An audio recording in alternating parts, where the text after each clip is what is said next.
please remember to leave a like, a comment, share the video about, and if you haven't already, subscribe. Thank you.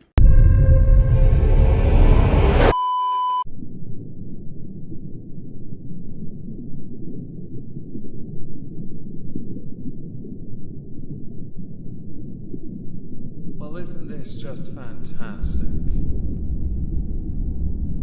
Captain's log, subdates 231117.9. Over the weekend we planned to consume vast quantities of steak and whiskey. I had to revoke the crew's replicator rations though to make this happen. To keep them happy, I've given them a box of Bonios, surprising how easily impressed they are with dog biscuits. Welcome everyone to This Week at X. 201 everyone, we're still at it and we're not giving up, although I had considered perhaps in the future doing one based on threads, because it still exists and I hear they've got crap on there as well. I apparently have an account, go follow me. I've never posted, but go follow me. We're going to start with a community note, creepy.org. Can anyone explain? It's just a 5-second video of nothing, to which the community did add a note to it. Cloud. I know the whole point of creepy.org is to have you think, ponder, take your imagination and blow it away. But no, the community note has you pretty accurate here. It is just Cloud. Congratulations. It is quite a creepy Cloud. But since I've got you here, and the idea of creepy is now in your head, allow me to introduce you to IRL Smeagol. Can you not touch my car like that? Can you give me the phone, please? What? Can you give me the phone? I want to send a text. What are you doing sitting outside this house? What are you doing? I live here. You don't live here. What are you doing? Can you get your hands off my car, please? No. Please. What are you doing? Leave. Go away. What are you doing? Go away. I've been away to fucking Zimbabwe, you stupid little pen. Get away from here. Yup, that's a thing. It had an air of it that was almost Karen-esque, a real Molment situation type of kind of deal. Mercifully she didn't get a car. So next, the Institute of Physics. We're delighted to announce Clara M. Barker as the new IOP Inclusion and Diversity Representative. Dr. Barker says, I look forward to working with different groups who share a passion for physics, but feel they cannot achieve their maximum potential. If we work towards a more inclusive and welcoming physics environment, the real winner is physics itself. I don't think you understand what physics is and how inclusivity is well and truly redundant, as is diversity for that matter. The point of physics, much like many scientific fields, is to push humanity forward, right? Take you to the next level, you pathetic little imp species. There's no point pushing forward though if you're waiting for others to catch up or to elevate under the guise of differences. But in physics that means nothing. It really does mean nothing. The only thing those that usually work in physics care about is proving the high likelihood of a theory being correct. And I love as I said that my tablet decided to turn itself on to give me the definition of the word correct. Many of the replies to this though are quite toxic concerning the individual in question being trans. Right? So I tend to agree with Rose of Dawn here, who had retweeted the Institute of Physics by saying, if you're anti-woke and mad about this because trans women should not be included in diversity and inclusion, you're showing you're willing to move the Overton window in the progressives' favour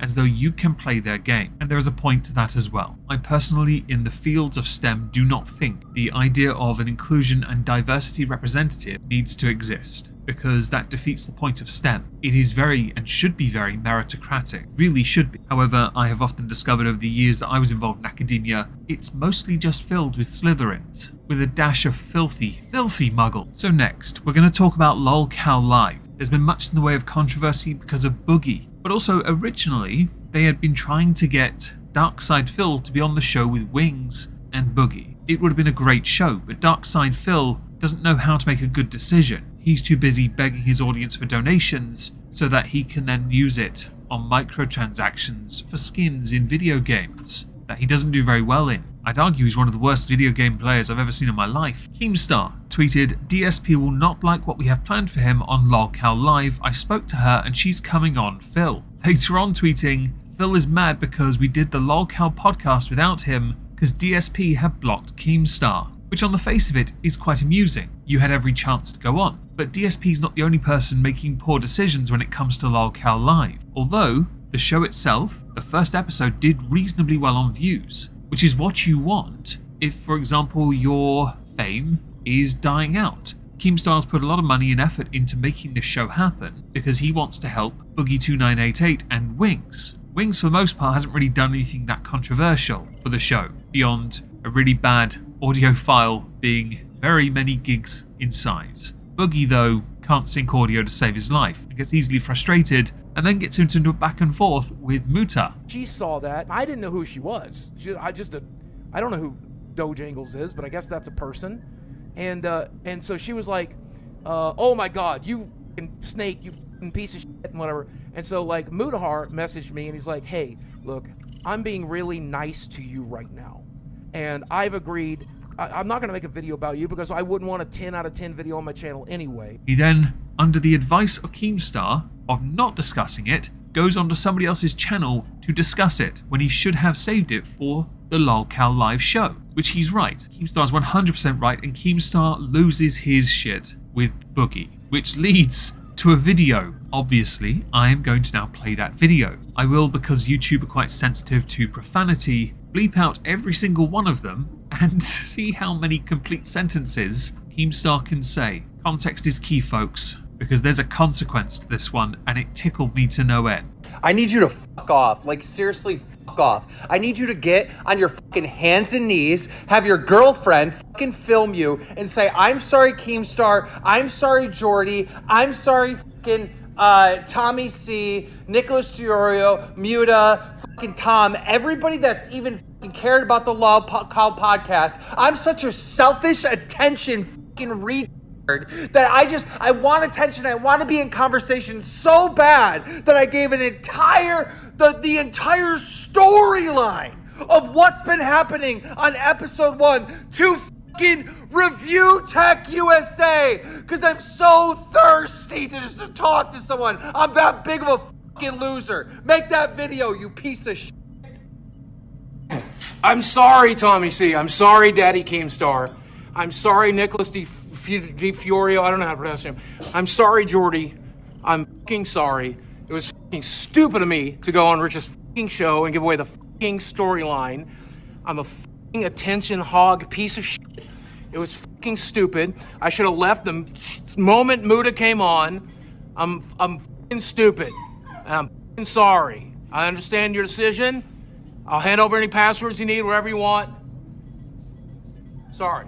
It should be noted, at time of recording, the LolCal Live YouTube channel, most recent upload that is age restricted, is titled Boogie Gets Fired. It's an hour and 20, because Boogie went self-sabotaged after 1 episode. The point of this was to give him, Wings, hell even Tommy C, a steady income from something that they could make with the farmers that could in turn become a bigger show, a podcast. It could have been quite lucrative, but no, Boogie is the type where he, at this point in his career and life, is more interested in being on the receiving end of criticism, which could be other words, than instead being proactive and productive and doing more to help himself. He believes he won't be here for much longer. I firmly believe you'll be here for as long as you want to be here. Stop intentionally sabotaging yourself. You have had it all and you threw 600 grand of it down the drain. And you didn't even think to pay your mortgage off, and your expenses are beyond what most people's expenses are on a monthly basis. And I have no earthly idea why they're so high, and how you can be so close to 50 and so irresponsible at the same time. As is quite common within this series, I rag on Americans for their horrific culinary delights. Today it is the turn of the British. On the screen is a video. I've had to take the audio out of it. What I eat in a day, because it's from Tesco Foods and other foods from British supermarkets, I know it's British. Also, tomato ketchup on bread was a dead giveaway. Michael B. Pettier tweeted this with, "This British TikTok, what I eat in a day is wild. Ketchup sandwich. Are y'all okay over there, babes? Is this a side effect of Brexit?" It isn't. It's actually quite common. I've had that many times in my life, especially when I'm low on funds. Use the condiment if you don't have suitable sandwich filling, but only if you have nothing else to eat. That's the only other time I would. Replies, because this is the best bit. Paige Christie, I wish I could say it was Brexit, babe, but no, most Brits have the palates of toddlers. Reply, speak for yourself. Now this is where Paige may have gotten this slightly wrong, immediately jumping on the wrong thing by replying, I'm Jamaican, speak for your people. At no point was JJ saying, speak for your people, who are Jamaican. No, yourself the individual. JJ replied, like what you're doing? Don't drag racism into it, you clown. None meant at all. And in this instance, speak for yourself is a typical saying for you the individual, not you based on the hue of your skin, Paige. Grow up. Stop looking for racism where there is none to be found. This was just a bit of bants on Twitter about British culinary delights, or the lack thereof. Now, in response to your first part, Brits have the palates of toddlers, I disagree. I think perhaps your palate is used to far too many flavours to understand subtle, and I do not believe it has anything to do with you having Jamaican heritage. I think it is because you have been raised surrounded by more flavour. Many Brits have not. This is quite common. Whether you be rich or poor, not that flavour comes from being rich. It doesn't matter. It is cultural, sure, but in the context of this tweet, you looked for racism. How thick do you want to look? The X News Daily Twitter account. X's lawyers have come to the defense of an Illinois student being threatened with disciplinary action by his university over posts he made on a platform. This is the first known example so far of X paying legal fees to support users' free speech as promised in August. The student ran an account noting events with free food at the university, but is facing punishment from the university after he allegedly advertised a private event and took food from it, though his lawyers dispute some details. Elon Musk had retweeted this with, "We will do whatever it takes to support your right to free speech." The student in question is Juan David Campolago. Campolago is an engineering student at the University of Illinois who has given several TED Talks and self-published a book on lithium. The university has claimed that he violated the university's code of conduct for basically theft, inciting, aiding or encouraging others to engage in behaviour that violated the student code. These conferences were providing free food, so there's a semantics argument there, I guess. Universities in the United States have certain privileges that I have been very vocally against for years. Due process is one of them, because they don't really adhere to it. Title IX ensured they did for years. The argument is, according to X, the university has violated Campolago's First Amendment rights. And while the university is unwilling to discuss this publicly, because they won't, their behind closed doors policies across the United States quite bad. It might do them well to be a little transparent, because this doesn't make them look remotely good. Especially when you discover on his website that he works on projects to give free food to UIUC students. He just wants to help. That's all he wants to do. We're going to finish this video with Tim Pool, raise the voting age to 30. A very contentious point. Some have argued that it needs to be higher than what it currently sits at in many countries. In mine, I believe it's 18. Some have tried to reduce it down to 16. I believe 18 is reasonable, but I also believe that 18, you're still stupid. But then the problem you have there is, you have 21-year-olds that are also stupid, 25-year-olds that are stupid, 30-year-olds that, well, now especially, are stupid. In fact, you'd be hard-pressed to find an age group that isn't absolutely stupid. And then what is stupid?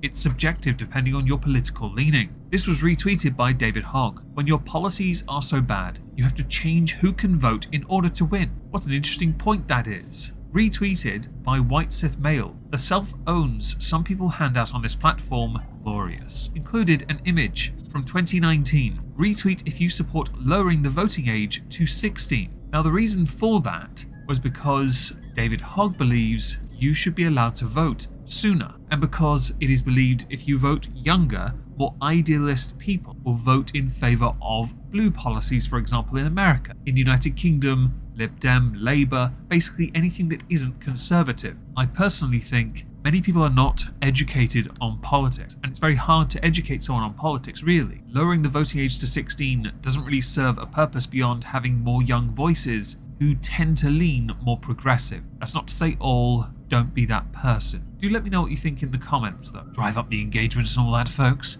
I do beg a lot. Can I have more likes? If you want to support me, I have an Amazon wish list.